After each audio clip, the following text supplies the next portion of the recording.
Hey folks, Louie here, and I'm going to show you how to use your MushBucket kit. It's really an incredible method. It has lots of cool benefits. It's super fast, it produces a ton of mushrooms, and it's reliable. Over here, starting off the kit, is the bucket itself with 1/2-inch pre-drilled holes. This is food grade, by the way. And we have 3 pounds of oyster grain spawn. This is living and ready to go. We have 10 liters of nice, clean chopped straw, a burlap sack, and a bungee cord.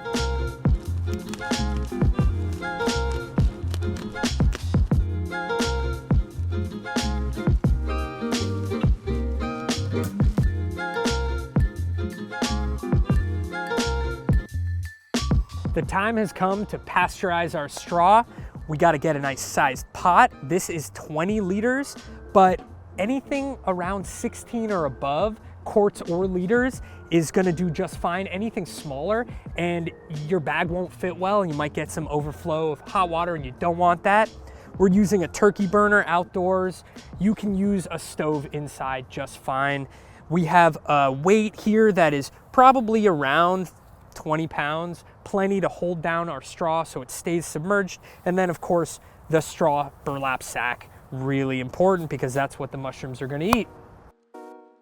Although I'm demonstrating a heat pasteurization method, you can also pasteurize the straw using a cold water bath with agricultural lime added to kill off microbes. You can definitely soak our straw and avoid pasteurization altogether with amazing success, but the yield will likely be lower and the chance of contamination higher. Our pot of straw has started to boil, and we want to lower the heat down to just a low simmer so that we keep it around 180 degrees Fahrenheit. We want to sit there for about an hour so that our substrate becomes fully pasteurized. You can use a thermometer to make sure your temperature is accurate.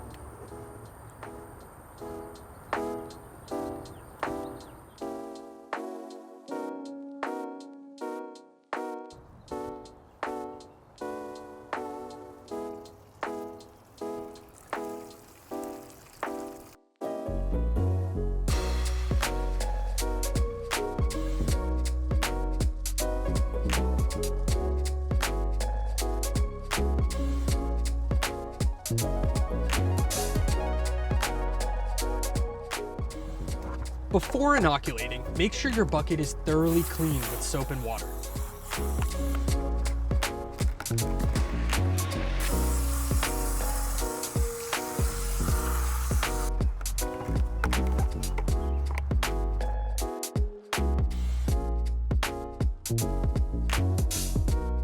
Break up your grain spawn inside its bag before opening it to create all the contact points possible.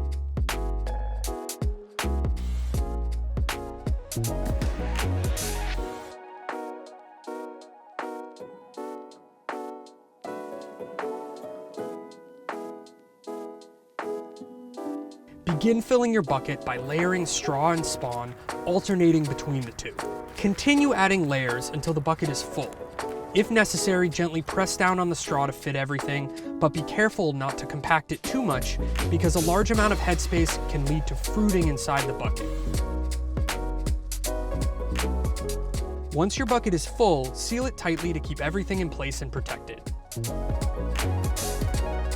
I chose this space to put my pink oyster mushroom bucket because it's nice and cool and shaded. It'll stay between about 65 and 80 degrees so the buckets can stay under the burlap and colonize for about 2 weeks. After colonization, baby mushrooms will start to form. It's really important to keep things as humid as possible during that time, so you may want to spray things down, but those baby mushrooms will double in size each day. And before long, you'll be harvesting beautiful pink oysters or another oyster variety that you've planted.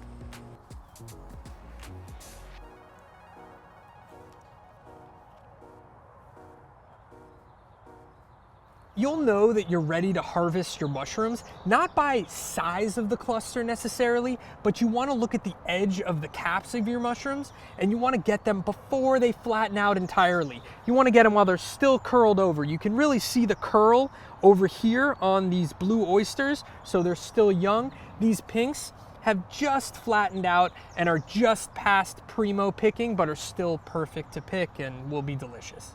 Listen guys, these are living organisms and they can do things that surprise us. So if you have questions along the way, reach out to our customer service team. We have the best customer service team in the mushroom industry. Also, make sure to dig through our YouTube videos and our website. You may find answers there.